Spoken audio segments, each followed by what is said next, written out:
Q&A, karena setiap pertanyaan selalu ada jawaban. Dipandu oleh Yohana Margareta. Panelis kita hari ini. Kenapa takut sama pengawal? Nggak bisa nakal lagi? Membangun chemistry dengan teman kerja, teman siaran, sama membangun chemistry dengan Pak Wakil, itu sama atau beda sih? Memangku jawaban sebagai pejabat publik, kita harus bertanggung jawab. Yang pertama kepada Tuhan, kepada masyarakat, dan kepada partai.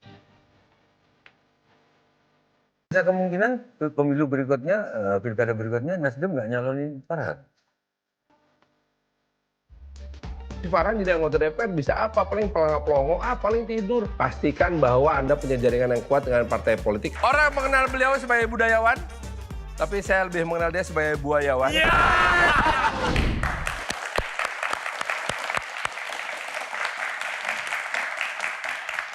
Assalamualaikum, Sampurasun. Halo.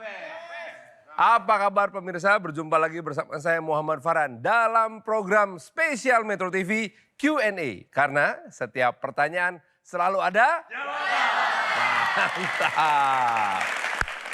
Terima kasih kepada para pemirsa yang sudah setia menonton Q&A di Metro TV. Dan terima kasih juga kepada para penonton yang sudah hadir di studio hari ini. Yaitu para mahasiswa dari Universitas Pamulang. Dan yang paling penting tentunya para panelis yang sudah hadir pada malam hari ini. Ini ada Kang Maman 1965, tepuk tangan hadirin sekalian. Lahir di tengah revolusi. Dan ada Ronald Surapraja. Mega mendung. Nggak boleh udah.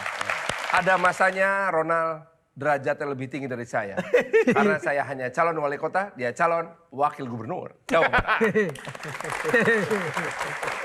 Tapi tentu sekarang berbeda karena saya menang, dia tidak. Dan berikutnya ada Bayu Oktara. Saudara. Bay, P-nya itu P bina apa tuh, Bay? Oh, ini P. Apa? Farhan. Weh. Mah, udah pinter menjilat ya. Dan juga tentu saja ada Sujiwo Tejo. Orang mengenal beliau sebagai budayawan, tapi saya lebih mengenal dia sebagai buayawan. Baiklah, tentunya pada kesempatan kali ini mereka akan bertanya kepada saya. Tapi saya pembawa acara. Sekaligus juga ditanya-tanya. Ya, sekalian. Nggak jelas dong. Ya kalau sudah jadi pejabat publik, jangan kerja di TV lagi dong, Kang Farhan. Oh, tapi kan namanya pejabat bebas. Mau Masa sih? apa punya Iya. kekuasaan. Jadi konflik of interest dong. Oh, udah datang pembawa acara. Ini ada. Ayo. Mbak. Kayaknya enaknya duduk di sini ya. Benar. Kang Nggak. Farhan, yakin mau jadi wali kota nggak mau jadi presenter terus? Nggak apa-apa. Saya lebih seneng duduk di balai kota. Tepuk tangan sekali lagi buat Kang Farhan. Jangan duduk dulu Kang Farhan. Oh, iya, iya. Kang Farhan di sini dulu. Kang Farhan tadi apa sih yang mendasari Kang Farhan ini memiliki batu loncatan dari dunia entertainment kemudian menjadi politisi? Ya sukses, tapi kan perjalanan juga nggak mudah ya? Nggak mudah sama sekali. Tapi memang itu adalah sebuah perjalanan di mana sampai di dunia entertainment, terus ngurusi sepak bola, saya merasa aku harusnya bisa kasih kontribusi lebih banyak gitu. Dan ternyata lewat politik. 2016 mulai masuk politik, 2019 jadi anggota DPR RI, 2024 ikut pilkada dan babak belur tapi lumayan. Woi, tepuk tangan sekali lagi. Oke, sebelum duduk ada tesnya dulu. Siap. Jawab cepat ya. Oke. Mie kocok atau seblak? Oh, mie kocok, Cilok atau batagor? Batagor, Siaran radio atau podcast? dua-duanya. Entertainment atau politik? Politik. Oh, Indi Beres atau Erwin? Win, sorry ya Win, Indi Barens. Tepuk tangan. Silakan duduk. Gak ada. Kalau jadi wali kota tuh boleh nggak sih tetap siaran gitu? Boleh, aturannya? tapi kayaknya waktunya nggak bisa. Kita nggak punya komitmen waktu gitu loh. Oh. Kan kalau syuting mesti harus jam segini, apalagi yang live ya. Nggak boleh bolos kan. Kan ada masanya kita siaran pagi-pagi nih, Iya, 3 orang korban siaran pagi nih. Jadi tahanan kota semua kan. Nggak boleh. Tapi Oke. Emang nanti rencananya aku akan bikin kayak semacam siaran keliling di semua radio di Kota Bandung. Untuk didengarkan suaranya. Oh gitu. Atau mendengarkan. Oh, atau mendengarkan. Mendengarkan orang telepon. Kalau jadi bintang iklan, boleh nggak pejabat publik? Boleh Pak. Oh iya. Boleh. Asal memang produknya itu tidak spesifik. Produknya itu harus memberikan edukasi. Gitu. Oke, tahan dulu. Ada 9 box. Silakan pilih box mana. Ada tema khususnya. Nomor pertama, Kang Farhan pilih berapa? Saya nomor 3 dong. 3. Kita buka box nomor 3. Paris Van Java. Oh wow. Baik, bicara Paris Van Java, langsung saja mungkin Kang Ona duluan deh ya, yang kemarin juga berlaga di Jawa Barat nih. Harusnya kemarin itu saya sama Kang Farhan sama-sama berlaga di calon wali kota Bandung. Sama Kang Denny. Sama Kang Denny Chandra juga. Cuma kalau saya kan kemarin sempat ngobrol ya Kang ya. Antara berhadapan, kami berlawanan atau bersatu. Ya. Tapi mungkin Tuhan punya rencana lain, saya diangkat menjadi calon wakil gubernur Jawa Barat. Ya. Tapi jujur, Kang Farhan bagi saya adalah seorang teman, sahabat, kakak dan juga guru. Dia menjadi orang yang selalu ada dalam fase kehidupan saya. Jadi guru. Mau nggak mau, Mbak? Kayak gini. Suka nggak suka? Iya. Nyebut aku buayawan. Gurunya salah. Rumahnya dekat. Bapak kami bersahabat. Gara-gara badminton. Iya, bapak kami bersahabat. Terus awal masuk dunia hiburan di TV, beliau gurunya. Iya. Masuk politik juga, beliau adalah guru saya juga. Ketika kita memangku jawaban sebagai pejabat publik, Ya. kita harus bertanggung jawab. Ya. Yang pertama kepada Tuhan, kepada masyarakat, dan kepada partai. Betul. Nah, kalau Bukannya Kang- nomor 1 partai. Nah makanya saya nggak tahu nih, bagaimana nih Kang? Cara akan Kalau bertanggung anggota jawab. dewan harus partai. Nah, coba. Karena anggota dewan itu dicalonkan oleh partai, Oke. dipilih oleh orang yang memilih partai. Oke. Gitu. Jadi memang kalau anggota dewan harus pada partai. Kalau jadi sehingga anggota dewan itu ketika reses itu hanya ngebelain yang milih dia.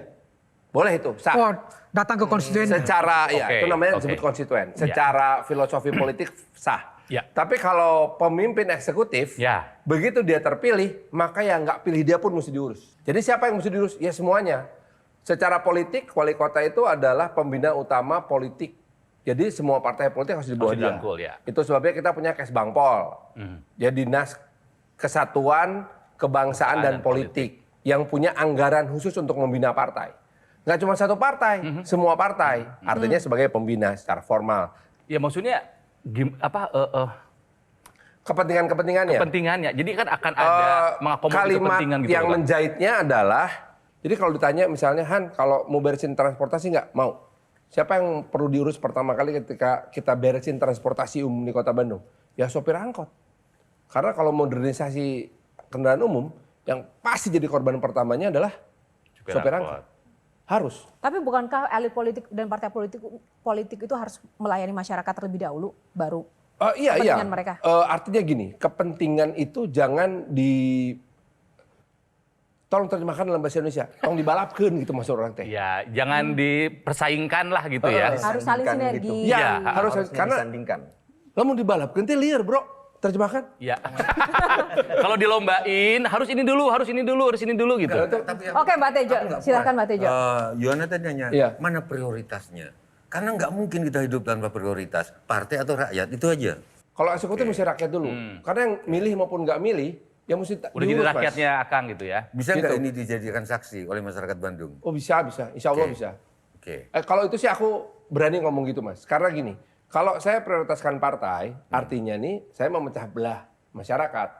Pusing nanti, Pak. Kalau ketahuan aku lebih mementingkan partaiku, Partai Nasdem ini, nanti partai lain Apa sirik. partai apa? Nasdem, Pak. Tapi Nah, bisa kemungkinan pemilu berikutnya, pilkada berikutnya Nasdem nggak nyalonin Farhan. ya itu yang mesti aku jaga. Gimana caranya Nasdem ini tetap aku nurturing, dipelihara hubungan baiknya supaya kepentingan Nasdemnya pun tersalurkan pada saat bersamaan. Yang namanya wali kota harus menjaga kepentingan Golkar, P3, PKS, PDIP gitu. Lu kan dua, Nasdem terus PDIP. Mana? Perjuangan dong. Itu ya. Perjuangan. Kalau Kang Maman, pertanyaan Bandung dulu. tuh berapa kecamatan? 30 kecamatan, Farhan menang di berapa kecamatan? 24. 24 dari 30. Apa jaminan 6 kecamatan yang kalah itu tetap diperhatikan oleh Farhan? Oke, jangan dijawab dulu. Sesaat lagi kami akan kembali karena setiap pertanyaan selalu ada jawaban. Kita jeda dulu pemirsa, tetap di Q&A.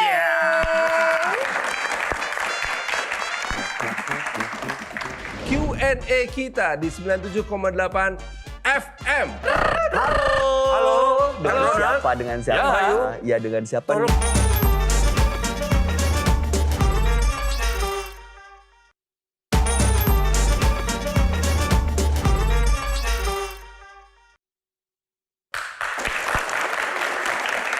Ya, kembali di Q&A. Tadi sudah ada sesi pertama ujian sidang untuk calon wali kota ini ya.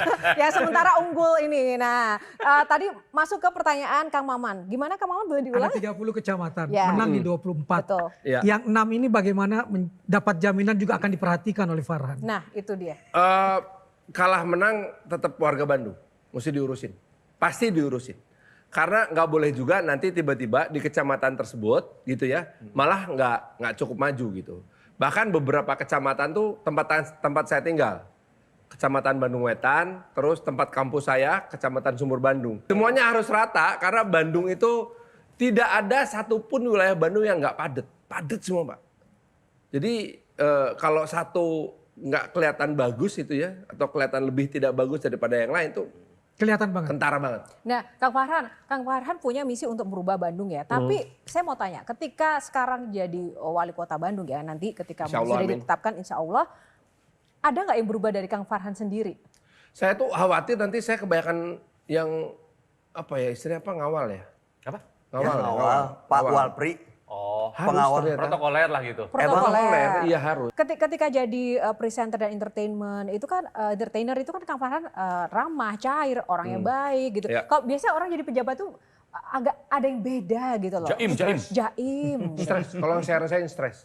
Kadang-kadang kita kalau udah menghadapi banyak tekanan ya, terus ada orang nyamperin, Pak foto dong gitu. Nah itu gimana? Nggak semua orang tuh minta fotonya dengan cara yang sopan. Kadang-kadang keluar juga juteknya kita.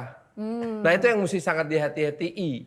Nah, itu yang menarik tadi satu belum dijawab. Iya ya apa? Kenapa takut sama pengawal? Nggak bisa nakal lagi. Mas, jangan salah loh. Emang sendirian Beberapa mau kali aku kemana, nolak nih. Om? Aku nggak usah dikawal-kawal. Nanya gitu, kenapa Pak? Takut nggak bisa nakal lagi? Terus, kalau iya gimana? Kita tahu tempat yang lebih nakal. Dan lebih aman. Lebih aman. Oke, Gitu Mas loh. Bayu.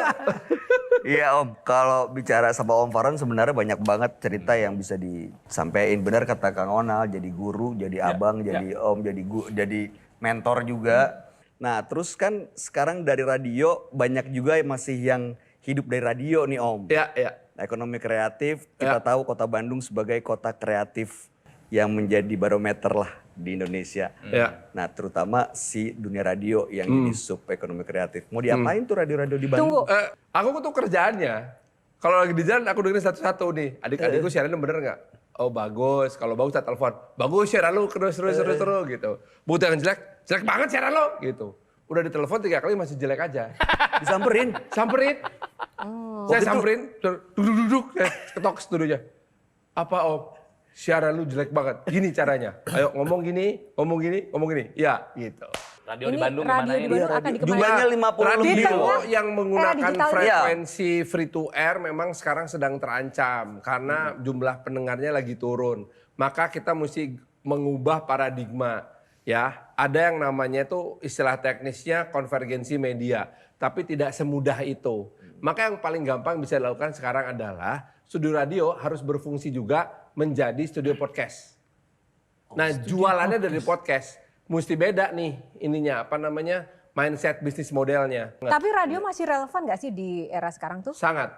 Kenapa? Karena satu-satunya media yang punya ikatan emosional. Oke, nah bicara soal ikatan emosional kan ada Kang Farhan, Kang Onal, dan juga Mas Bayu. Boleh dong praktekin sebentar gitu kalau siaran radio gimana sih? Kita pengen dengar suaranya kalau siaran radio ya. Misalnya ini ada program malam Q&A, night show Q&A. Coba. Kita kasih pengantar bentar. Oke. Saya pernah siaran radio juga di Continental Bandung, tapi saya mau ceritakan tentang Ida Farida. Ida Arimurti kali. Ida Arimurti, sorry. Ida Arimurti. Ida. Ya lanjut. Dia sandiwara radio. Belum pernah ada orang yang termehe-mehe ke penyiar radio. Ya. Kalau TV nggak gitu, Dia tuh sampai diceritain gimana orang bawa tumpeng ke, gimana orang nungguin di parkiran, gitu loh. Kalau TV nggak pernah gitu karena nyata kan, bener nggak Farhan? Betul. Radio itu orang bisa tergila-gila betul, bener nggak? Nah, Nah itu coba bikin kami Coba tergila-gila. dipraktekkan. Kita mulai dari Kang Farhan, Mas Bayu, dan Kang Ona. Silakan Kang Farhan Syukurin dulu. bertiga. Selamat malam untuk seluruh pendengar. Malam hari ini adalah malam yang sangat istimewa karena Q&A kita di 97,8 FM akan hadir dengan berbagai macam pertanyaan yang menyayat hati. Ada yang disayat, ada yang menyayat. Yang menyayat adalah... Ada cerita seorang ibu-ibu yang harus kehilangan anaknya karena sang anak lebih memilih pacarnya dibanding hidup dengan keluarganya. Sedih. Nah, Kebayang nggak? ini dia minta Ini- saran sebenarnya kita nih. Sambil nanya Bayu itu, Onalnya lagi nangis. Kenapa? Nangis dengar pertanyaan lu begitu menyayat hati. Kenapa bisa nangis? Ya karena pakai emosi. Nah ini bedanya orang punya emosi sama orang nggak punya otak. Iya kan? Lu ketawa. Jadi buat pendengar dimanapun kamu berada, kalau misalnya mau bertanya kepada kami silahkan. Yang bisa kami jawab akan kami jawab. Yang nggak bisa kami jawab silahkan tanyakan kepada rumput yang bergoyang. Ada penelpon, ada penelpon. Halo, ada Halo, Dengan siapa? Dengan siapa? Ya dengan siapa Tolong nih? saya dulu pengagum sama Farhan. Saya mengikuti acaranya Lepas Malam. Oh, Itu acara yang sangat dipuja-puja. Oh, iya. Bagus. Bahkan seorang senior mengatakan kepada saya, Farhan sekarang sudah lupa daratan, Farhan sudah sombong sekali. Tolong tanyakan benar nggak? Waktu itu terus dia bikin siaran-siaran lagi, nggak pernah ada yang menyambai Lepas Malam. oh nggak berhasil. Aku pikir Om Ronald dia sudah gagal. Ternyata dia naik lagi, terus menjadi anggota DPR. Terus sekarang jadi wali kota. Tolong tanyakan, bagaimana dia bisa membolak-balik kehidupannya? Wih. Oh iya, terima kasih Mbak. Terima kasih. Siapa namanya tadi? Siapa? Aku Ida Farida. Iya, terima kasih Kakak Ida. Oke, tepuk tangan. Terima kasih. Bye. Ya, Bayu, Ya, Om. ada yang telepon tadi. Tadi ada. Harusnya tutup aja. Lah, kenapa? Namanya Ida Farida. Tapi suaranya Sujowo Tejo.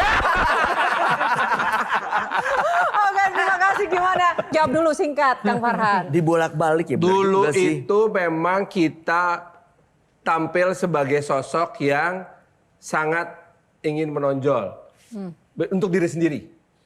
Jadi saya tuh baru sadar yang namanya talk show dengan nama itu menjadi sangat kuat karena yang jadi bahan jualan itu bidang tamu.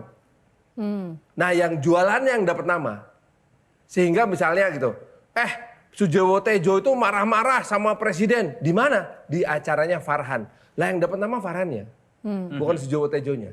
Makanya kalau kita lihat sekarang para pembawa acara yang menggunakan nama itu, semuanya itu adalah menjadi hero. Jadi Corbuzier menjadi hero dari perempuan yang dirudak, diperkosa gitu misalnya. Terus siapa? Denny Sumargo menjadi pahlawan karena berani mengkonfrontasi Farhad Abbas gitu.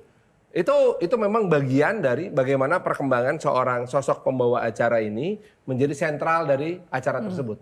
Bahwa lama-lama Farhan sudah tidak semenonjol dulu lagi karena sekarang Farhan lebih mementingkan rakyat. Udah puas ya? Oke, masih ada yang seru lagi. Next go. Ngelesnya jago. Nomor berapa, Kang Inilah, Farhan? aku kasih jawaban bagus, diketawain paling kenceng sama Pak Tejo. Bener-bener udah. Nomor Oke, berapa? nomor 8. Nomor 8, kita buka. Curhat malam. Wah. Enggak, dari tadi tuh saya berpikir ini kayak acaranya bapak-bapak gitu. Bapak banget. Indeed it is. Ya kan? Yang nerima curhat. Curhat malam. Kenapa curhat malam? Kalau di radio itu kan banyak sekali program-program yang curhat begitu ya. Nah, kita pengen dengar curhatan Kang Farhan selama menjalani proses hidup dari kecil sampai sekarang masuk ke dunia politik. Bisa dibilang sukses loh Kang Farhan. Alhamdulillah, terima kasih. Apa yang paling menantang atau mungkin ada nggak yang paling disesali dan mungkin akan diperbaiki ke depan? Bapak saya tuh guru, ibu saya juga guru. Nggak pernah bisa beli rumah. Dari tahun 76 saya melek, tuh saya punya, baru sadar lah ya memori saya itu umur 6 tahun. Sampai akhirnya tahun 2004, itu berarti umur saya sudah 44. 38 tahun kemudian baru bapak saya punya rumah. Selama itu tinggal di Bandung, kami tuh nggak pernah menetap di satu tempat yang mapan. Pindah-pindah terus. Buat kami sebagai anak kecil itu sengsara. Dan malu, teman-teman punya rumah. Alamatku pindah-pindah terus gitu. Sampai teman-temanku ngeledek, wah bapaknya Farhan kontraktor. Karena kerjaannya kontrak rumah gitu. Nah terus pada usia 19 tahun, bapakku manggil, Han, ayah mesti jaga dan membiayai 3 orang kakakmu perempuan biar lulus kuliah. Ayah nggak punya duit, kamu udah dewasa, cari duit sendiri gitu. Jadi waktu itu aku cari duit, kebetulan ada sebuah restoran waralaba internasional buka pertama kali di Bandung. Aku samperin, dia butuh paprika. Terus ya udah aku muter-muter pasar tradisional nyari paprika gitu. Sambil kuliah, dan waktu kuliah itu di Pajajaran kan banyak juga orang-orang yang datang dari kelompok yang strata sosialnya jauh di atas saya. Maka saya belajar untuk menjadi seorang pansos gitu. Semua cerita yang terdengar memilukan itu ternyata ketika saya masuk ke politik jadi sangat berguna. Karena saya kenal semua pelosok kota Bandung. Kenapa? Pernah saya tinggalin semuanya. Dari daerah yang paling kumuh sampai daerah yang paling mewah pernah aku tinggalin.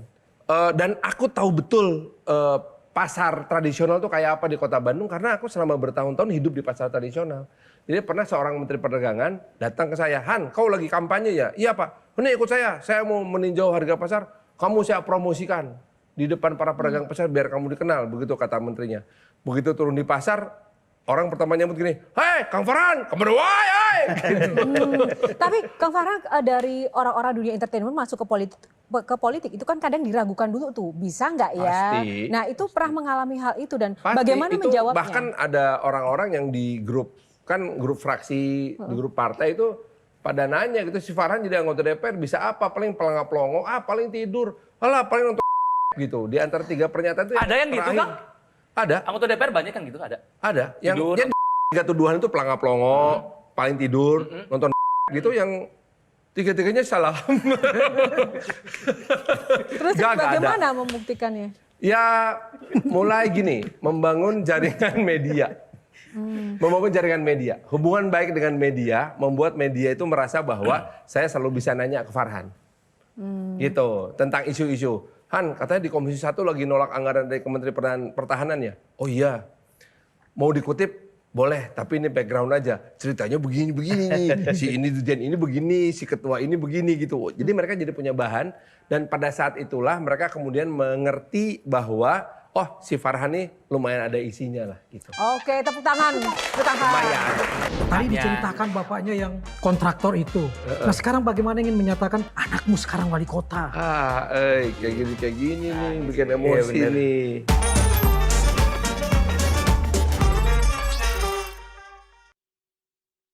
Yang ada.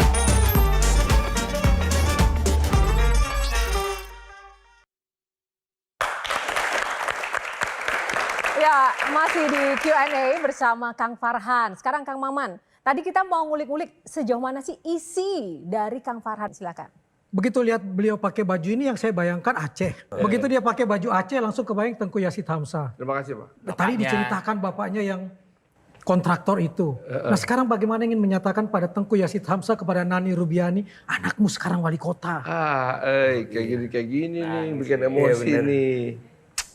Ayah saya itu seorang guru dan seorang politisi. Pernah jadi anggota DPRD, tapi karena berbeda prinsip dengan partainya, dia memilih untuk fokus jadi guru saja. Ayah saya selalu bermimpi bahwa suatu hari anaknya akan menjadi seorang tokoh politik. Ibu saya seorang guru yang hanya mendoakan agar anaknya setiap kali mendapatkan apapun itu akan selalu bermanfaat dan bermaslahat. Jadi untuk ayah, alhamdulillah ya, dorongan ayah untuk Ahan jadi wali kota berkali-kali, akhirnya sudah saya wujudkan walaupun ayah hanya menyaksikan dari atas sana. Makasih ya Ma doanya. Karena apapun yang saya miliki dan akan saya lakukan ini, kan saya selalu ingat pada 2 kata itu. Manfaat dan maslahat. Amin. Nuhun ya, Ma. Om pernah nanya nggak Om? Sama Mama kan pernah ngelihat saya langsung Om gimana dekatnya sama Mama gitu. Pernah nanya nggak sama Mama? Dari sekian anaknya mana yang paling bikin bangga gitu? Di antara Abang saya yang kedua. Oh bukan Om.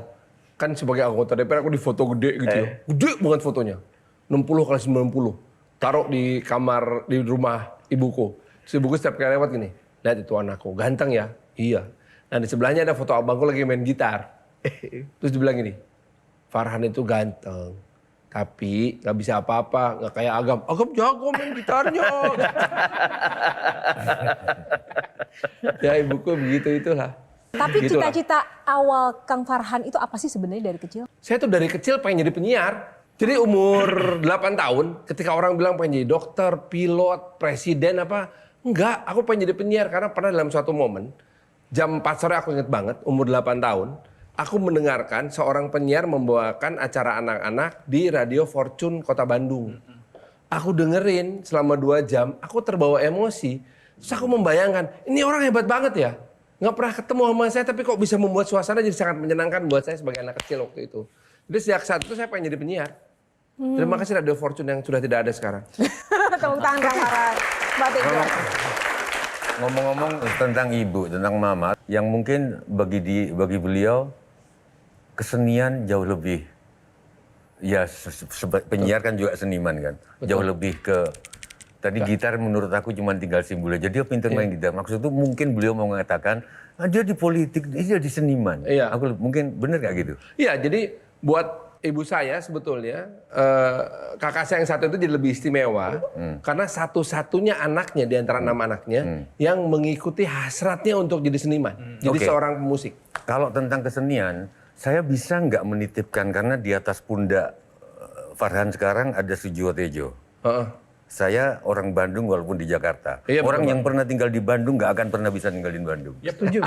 Oke, aku 10 tahun di Bandung. Aku cuman berharap ke Farhan sekarang, Siap. bisa nggak gedung Indonesia menggugat itu jadi berwibawa, nggak dikepung sama gedung-gedung. Oke, sekarang dikepung sama gedung-gedung, tapi orang dari jauh itu sudah melihat di sana Soekarno pernah di sidang pertama tentang Indonesia. Di sana Soekarno pernah dipenjara, dibanjiri, terus akhirnya ke Sukamiskin. Sekarang gedung Indonesia menggugat itu, Masya Allah, itu sejarah Indonesia awal. Indonesia menggugat di sana, pledoi. Udah ruko-ruko, kadang-kadang kita lewat, aku mau nunjukin ke anakku kan lewat, sudah kelewatan karena Iya, nggak kalau tahu. di Eropa gitu kan dari jauh udah kelihatan itu Indo. Bisa nggak Wali Kota Farhan mengembalikan itu? Yang pertama akan saya gugat itu adalah developernya Ruko Bancai yang mengubah penjara Bancai menjadi kompleks ruko. Saya protes karena dari pinggir jalan tuh nggak kelihatan bahwa ada sebuah plaza. Di situ ada patung Soekarno sedang Soekarno begini, pertama lagi duduk di begitu. sel nomor bertumpah 5. kaki, skena, duduk Sel skena. nomor 5. Sel nomor 5. Sel Ya, nomor 5. dan ada sel nomor 5. Saya bilang, ngapain begini? Ini nggak kelihatan, orang nggak peduli. Udah itu dipagar, orang nggak boleh masuk. Jadi nanti saya akan minta sama developernya, itu dikorbankan jadi sebuah plaza. Oke. Kenapa saya bisa begitu? Karena tahun depan HGB-nya habis. Oh gitu. Loh iya. Ada alasannya. Selama ada HGB saya nggak bisa. Yang mengerikan jadi pemerintah kota adalah begitu kasih IMB dulu namanya, sekarang jadi namanya PGB, gitu ya, penggunaan gedung dan bangunan. Itu sekali dikasih nggak bisa ditarik, Bos. Kalau ditarik, maka kerugian investasinya mesti kita yang ganti. Jadi ngasih izin itu mesti hati-hati banget gitu. Yang gedung Indonesia. Jadi nanti Indonesia Menggugat tidak boleh berdiri sendiri. Harus menjadi sebuah rangkaian cerita. Cerita tentang anak Surabaya yang ibunya dibuang dari Bali, kawin sama lurah di Surabaya. Jalan Ciatul 8. Betul. Kemudian dia bisa sekolah di Indonesia Hogeschool, tapi pada saat itu dia serumah dengan Cokro Aminoto sebagai gurunya, yang ngajari dia tentang kebangsaan dan keislaman, serta ada gurunya yang namanya Ahmad Bandung yang ngajari dia tentang ajaran Islam. Pada saat bersamaan dia dari Cokro Aminoto kemudian pindah ke rumahnya Bu Inggit. Jalan Ciatul 8. Jalan Ciatul itu. Jadi titik-titik ini akan kita berusahakan abadikan jadi sebuah cerita. Plus sebagai seorang arsitek dia pernah dipekerjakan oleh orang bikin rumah. Maka rumah-rumah itu akan kita abadikan. Dalam 5 tahun kira-kira bisa tidak mewujudkan? Bisa, asal gini. Pemerintah itu kan duitnya dikit. Untuk hal seperti itu ya, duitnya dikit Pak. Tapi narasinya harus dibangun oleh seorang pemimpin. Lah yang ngasih duitnya siapa? Filantropis. Filantropis, ayo turun tangan yuk untuk menyelamatkan ini semua yuk. Gitu. Oke, Gitu, Kang Pak. Ona. Masih tentang personal Kang Farhan ya. Ya, Ada satu pembicaraan waktu itu, ketika saya dulu awal-awal masuk ke dunia hiburan, Kang Farhan adalah guru saya. Ronald sebagai seorang laki-laki, ya sebagai seorang yang mau masuk ke dalam dunia hiburan, it's all about image. Kamu harus punya 3 hal. Yang bagus kamu paksain. Jas yang bagus. Paksain ya. Dompet harus bagus sama sepatu. Iya. Itu akan terenyang sampai hari ini, Kang.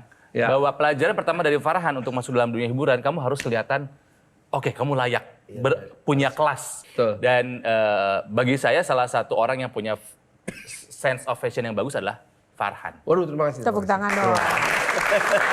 Itu referensinya dari mana sih, Kang? Referensi kamu berpakaian, cara kamu... Saya tumbuh bersama 4 perempuan yang sangat sadar pada fashion. 1 ibu saya yang tukang jahit.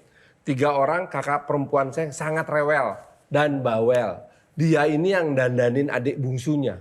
Aku tuh kalau rambut tuh gondrong dikit dimarahin, mereka yang marahin. Udah gitu yang bawa aku ke, bukan tukang cukur ya, tapi ke salon. Oh, ke salon, dari kecil ke salon. Betul. Salon yang di mana? Jangan sama. Memorido, Dago, iya yuk. Oke. Beliin sepatu, cara pilih celana, itu semuanya gitu. Itu 4 orang perempuan luar biasa ini. Dan kalau sampai ternyata baju yang cocok buat aku itu mahal, maka ibuku yang akan ngejahitinnya. Silakan, Kang Maman. Cita-cita jadi penyiar dari kecil. Iya, Pak. Sampai jadi penyiar di Australia. Iya, Pak. Kenapa pulang hanya karena mendengar lagu Sambrut Katulistiwanya Kristus? Iya, jadi di Sydney itu ada sebuah bukit namanya Mrs. Maguire's Chair. Itu titik terindah untuk melihat harbor berserta dengan opera house-nya gitu. Lagi duduk di situ musim dingin gitu kan, tiba-tiba pakai Walkman zaman dulu. Walkman. Baru dapat kaset kiriman Chris yang akustik itu. Iya. Dengerin. Ting ting ting ting. Hidup sejahtera. di Katulistiwa. Aduh, hamilnya kedinginan Pak, 4 derajat Celcius. Aku bilang gini, ini kalau di Indonesia nggak begini nih, umurku baru 26, aku kangen kepada masakan ibuku. Maka minggu depannya aku menyatakan, Pak, aku nggak perpanjang. Mister, aku nggak perpanjang kontrak. Mister, aku pulang ke Indonesia, kerja di Surabaya. Wow.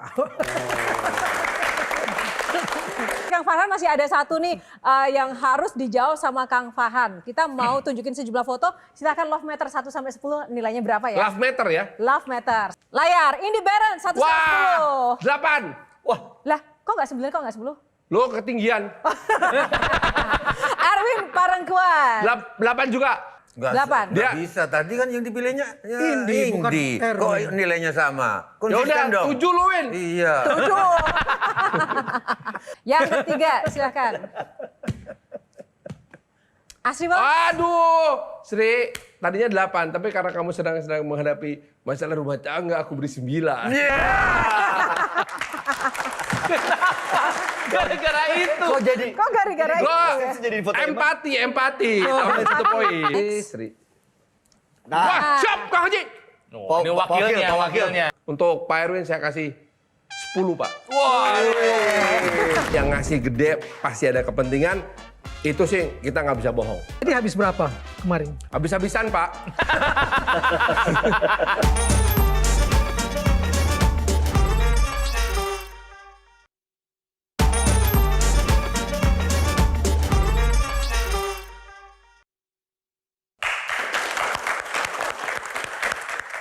Kembali di Q&A dan saatnya pilih box. Selanjutnya nomor berapa Kang Farhan? Oh, ada box berikutnya. Oh, karena ada 4 paslon jadi nomor 4. Oke, kita buka box nomor 4. Semir sepatu, tepuk tangan. Nah, kenapa semir sepatu? Karena sempat lihat di postingan Kang Farhan ya, tentang semir sepatu dan lagi nyemir sepatu. Iya. Ternyata ada makna mendalam. Kenapa Kang Farhan? Makna dari semir sepatu bagi Kang Farhan. Ayah saya itu kolektor sepatu.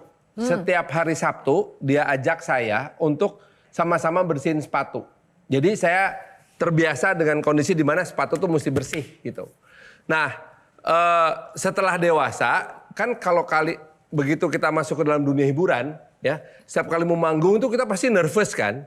Salah satu cara zen saya untuk menenangkan diri saya adalah saya harus nyemir sepatu sendiri. Saya nggak pernah membiarkan orang lain nyemirin sepatu saya. Itu tenang banget saya gitu. Sambil ingat-ingat saya mesti ngapain tuh paling enak tuh nyemir sepatu. Ada Kayaknya- kepuasan tersendiri gitu. Kalau sekarang kayaknya bukan semir sepatu deh kan. Tapi Semir rambut, udah putih. Itu nggak umur bisa sendiri. 45 saya memutuskan untuk tidak ke salon lagi. Jadinya seperti ini. Karena ketika Anda menjadi tua pilihannya hanya 2. Rambut putih atau rambut habis. Ini. Tapi Lo ini kan? Oh, itu gara-gara umur. Umur.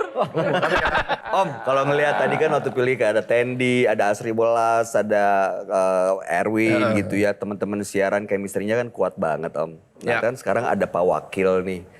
Nah membangun chemistry dengan teman kerja, teman siaran sama membangun chemistry dengan Pak Wakil itu sama atau beda sih Om? beda. Berangkatnya dari kepentingan. Jadi saya duduk dulu berdua sama Pak Erwin, khusus tuh sesi berdua, kepentingan. Nanyanya gini, mau menang apa mau kalah? Mau menang, sip. Punya duit apa enggak? Nah itu mesti jujur. Gak punya, sama. Ayo kita cari duit sama-sama. Gitu.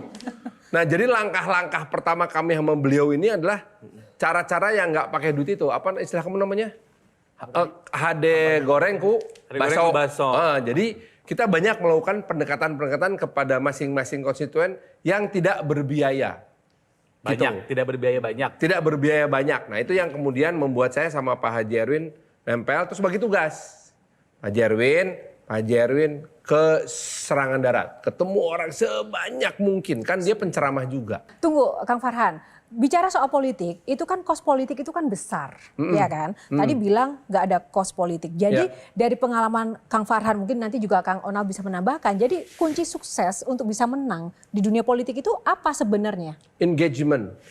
Hanya engagement. Hanya engagement dulu. Oke. Modal pertamanya. Saya sama Pak Haji Erwin, keunggulannya dibanding dengan 3 kandidat lain adalah saya sama Haji Erwin sudah mulai berkampanye menjadi calon wali kota itu dari tahun 2021. Kita self-announce saja. Setiap kali ada duit dikit, yuk kita pasang baliho, billboard. Farhan, Bandung butuh perubahan. Farhan calon wali kota Bandung. Terus Erwin juga bikin. Ada kio wae, mau gini-gini aja nih Bandung. Erwin, calon wali kota. Nah kita berdua yang rame begitu. Nah sedangkan yang 3 lagi baru mendekati akhir mereka mengumumkan mau jadi wali kota. Yang kedua jaringan dengan partai. Pastikan bahwa Anda punya jaringan yang kuat dengan partai politik karena sistem di kita itu memudahkan seorang kandidat yang datang dari partai daripada independen. Nah baru bahwa semuanya butuh biaya, iya. Besar, iya. Yang mesti kita pikirin adalah gini, kalau kita belajar yang namanya project management dalam dunia bisnis, project management itu harus dilakukan, dijalankan dengan cash flow positif. Nggak boleh cash flow negatif. Nah kalau dalam politik sebaliknya, pasti cash flow-nya negatif. Jadi gini, pasang aja dulu, adunya nggak, kita cari. Itu kan teknis ya. Tapi dari sisi hati, ketulusan untuk melayani, itu passion nggak sebenarnya? Harus, karena kalau nggak sengsara hidup kita. Bu, ada yang nyumbang 1 miliar nih misalnya nih. Nyumbang 1 miliar ya. Terus kita kepikiran dong. Ini daripada saya pakai beneran, mendingan separuh saya ambil, separuh lagi bikin acara. Orang kan nggak pernah tahu kita habis bikin acara habis berapa. Tapi kan kita nggak bisa membiarkan itu. Begitu kita dapat sumbangan, saya nanya, ini buat apa? Kampanyean, biar kamu menang. Aku habisin bos, habis blas. Jadi habis berapa kemarin? Habis-habisan Pak. sampai hari ini belum selesai hitungannya Pak. Masih goyah ya? Masih nambah terus. Masih cash flow masih negatif terus. Dan yang paling bikin saya terharu itu apa coba Pak? Karena kita melakukan engagement yang luar biasa. Itu kan kita buka rekening bendahara umum ya. Ada yang nyumbang 300.000 rupiah. Bayangin nggak? Itu Kalau saya, 300 juta gede dong. 300.000 rupiah Pak ada yang nyumbang Pak. Dan kalau nyumbang resmi itu dia mesti mencantumkan KTP sama NPWP. Rela loh. Aku terharu sekali gitu. Kok ada yang kayak gini ya gitu. Yang mau nyumbang sampai 300.000 dan untuk mereka-mereka ini sebetulnya kita berjuang beneran. Bahwa yang ngasih gede pasti ada kepentingan. Itu sih kita nggak bisa bohong. Ada yang datang, Pak aku bawa ini tapi tolong perjuangan ininya. Aku terima dulu, terima kasih, aku berjuang dulu ya. Hasilnya gimana nanti? Yaitu mereka harus mau. Tapi jadi tidak disetir oleh kepentingan orang ya? Tapi ada juga beberapa yang datang itu last menit. Dia langsung gini, Pak Bapak bisa giniin saya nggak? Saya proyek saya. Saya bilang enggak. Ini Pak saya bawa duitnya. Oh saya tolak. Akangnya menolak? Iya. Timnya nerima nggak? Oh timnya sih teriak, Pak kenapa ditolak? Bodoh amat. Nanti yang susah saya bukan kamu, aku bilang gitu. ya saya Iya ingat kan? hari pertama waktu abis ada quick count menunjukkan Om Farhan udah unggul gitu ya. Saya tanya ke Om, how do you feel Om? Apa rasanya setelah selesai ini kelihatan quick count? Cuma bilang, well, ya sekarang sih gue harus datengin orang-orang yang udah bantu gue untuk bilang makasih. Sampai pelantikan nanti. banyak banget emang yang harus dibilang makasih. Ya banyak banget yang bantuin. Gitu katanya, saya nggak tahu bantuan. Nah itu kan biasanya kan kadang orang itu tersandra hutang budi tuh, Kang Iya, Farhan. gitu. karena makanya jangan pernah percaya sama orang yang datang, saya siap bawa 10 miliar, 20 miliar, 30 miliar. Wah itu omong kosong belaka. Nggak pernah ada. Aku punya ilmunya kalau soal balas budi dari wayang. Gimana? Farhan boleh, aku membantu Farhan. Ya. Farhan boleh berhutang budi, merasa hutang budi terus sama aku. Sampai aku terus mengungkit-ungkit. Begitu aku selalu mengungkit-ungkit Farhan, kalau nggak ada aku nggak jadi apa-apa itu. Terus bingung, Farhan boleh tinggalin aku. Iya. Karena aku ngebantu apapun Farhan nggak jadi tetap nggak akan jadi apa-apa kalau dia tidak punya potensi untuk jadi. Ya, Oh. setuju. Oke. Setuju. Dalam itu. Oke, jawab ini Aryo Bayu. Segitu banyak yang Aryo Bayu. Pak, Aryo Bayu lebih ganteng, Pak. Tinggi. Aryo Bayu sama aku gantengan aku, Mbak. Gantengan kenal dia. Gantengan Aryo Bayu. Oh, kenapa? Tapi dia udah botak, Cok. Jawab pertanyaan Bayu Yang mana Bayu tadi? Aku lupa. banyak banget yang harus diucapin makasih. Iya, teman-temanku tuh ada ya yang mendampingi aku tuh bikin list. Minggu ini ketemu sini. Minggu ini ketemu sini. Ada satu kelompok besar ya yang terbagi dalam beberapa faksi. Nggak mau aku kumpulin semuanya ya 1.000 orang itu nggak mau. Mereka pengennya ketemu dalam 7 bagian. Ini kayaknya di ujung nih sebelum pelantikan mesti aku ketemuin. Dan satu hal konsekuensinya juga siap ditinggalkan jika tidak bisa memenuhi kepentingan para pihak Iya, yang mungkin itu ada berat sih. maksud tadi. Itu berat berat ya. sih. Itu Tapi berat siap itu. Kang Farhan ya. Ya harus, karena bagaimanapun juga kalau ternyata pemenuhan bantuan dia itu menimbulkan konsekuensi hukum yang berat ya pusing. Kayak masalah ruslah tanah itu jebakan Batman paling berbahaya untuk eksekutif, terutama di daerah. Saatnya Kang Farhan yang closing statement. Terima kasih para sahabat. Saat-saat ini memang saat-saat saya mesti ketemu dengan semua sahabat-sahabat yang udah lama perjalanan kenal sama saya. Dan mengenang kembali serta diingatkan kembali bahwa saya berada di sini karena saya memulai dari satu titik tertentu. Artinya gimana? Sehebat-hebatnya saya nggak boleh lupa diri. Insya Allah bisa jaga diri. Terima kasih.